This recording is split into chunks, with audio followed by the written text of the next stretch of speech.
And that's what they do, but you got to give them the data to do it. Of course, analytics and data. Yeah, so that's why, again, why we really feel like the direct-to-fan approach, when you take that and connect it to the rest of the universe, it becomes really powerful. And by the way, that data wasn't available. Well, that's important. I was just going to say, I mean, with all due respect, this is what we used to do. I was the liaison for 10 years for Saturday Night Live and Letterman when I had marketing Columbia Records.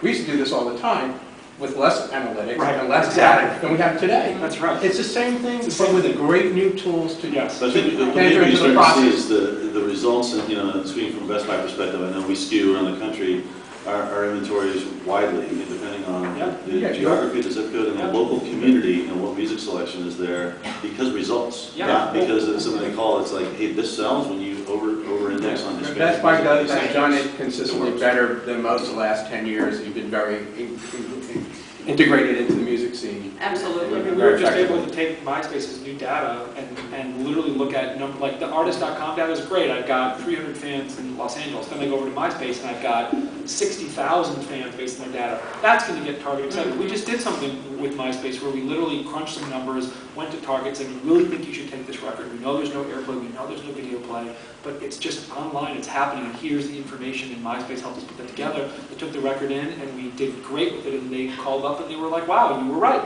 And so, finding those types of relationships with the traditional and the new melding together, there's a lot to be done. Yeah, after all, the retailers want to look hip happening and now. Absolutely. They want to look like they got their finger on the pulse. They don't want to just have heritage stuff. Next time we call them and say... And they want that traffic. A lot of it, it's a loss leader, and they want the consumer traffic. I mean, I think I just wanted to touch on the loss leader thing that we brought up is, it's there's a lot of free music out there, and in many instances, I think it's important to look at it as a loss leader. Our email, for download widgets have been extremely successful, and when the fans come and they get their free download, 30% of them buy something, and so they may be getting the song for free, but you're giving them something. It makes them feel good about it, and then they want it.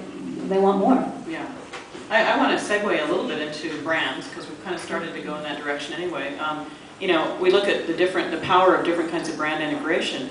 One of the things that's most powerful in the last couple of years certainly is the Rock Band and Guitar Hero phenomenon. And believe me, every major artist I've ever talked to is first question, how do I get a Guitar Hero?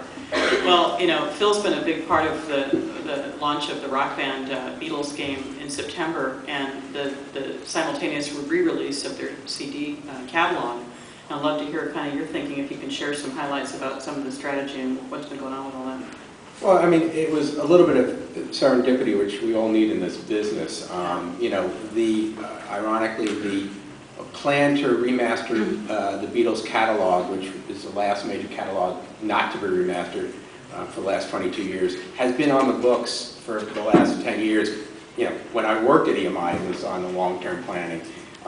So they were finally getting around to it for this year.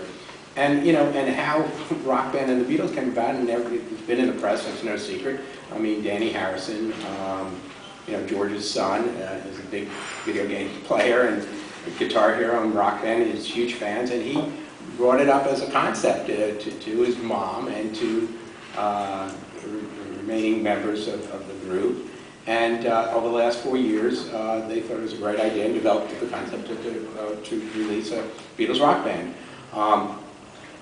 What we did do is, is get involved and strategize the release dates concurrently for 9/09/09, and just dovetailed, worked with EMI very closely to do all the traditional, non-traditional ways. Obviously, we didn't have digital assets with the Beatles because that deal is still not done, but all the traditional ways of releasing the CD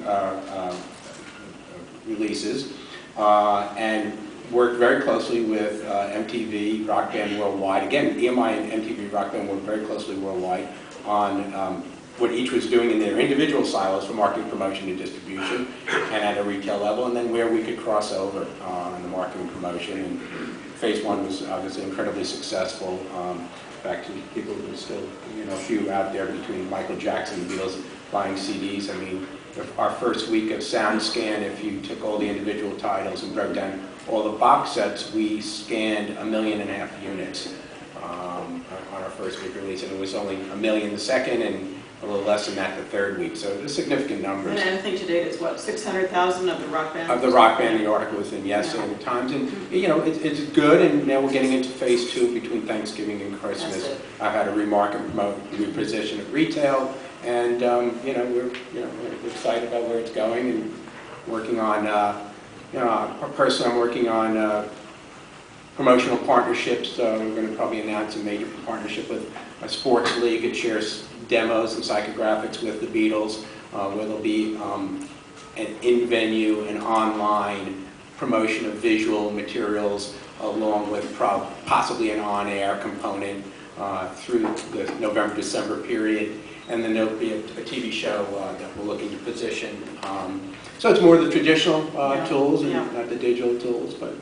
Yeah, well, while we're at it, you and I talked about bringing up the Victoria's Secret Spice Girls thing, and now I want to touch on Christopher and Sam. I've got a couple questions for you on the brand side, Michael too. Right. But go ahead and tell us about how that worked out. Victoria's Secret Spice Girl. Yeah, we're talking about brand and brand partnerships and more of that traditional situation. I was involved 2 years ago now.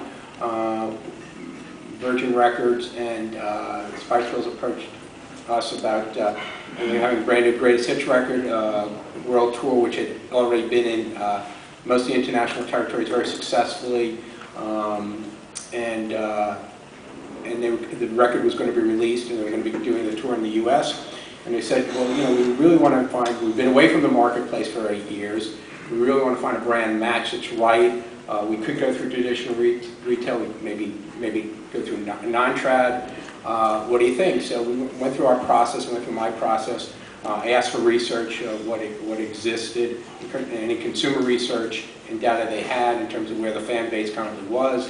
Came back to us, some attributes: sexy, fun, soccer moms and tween girls, in terms of the demographics. I went through the process, and it just again was came up with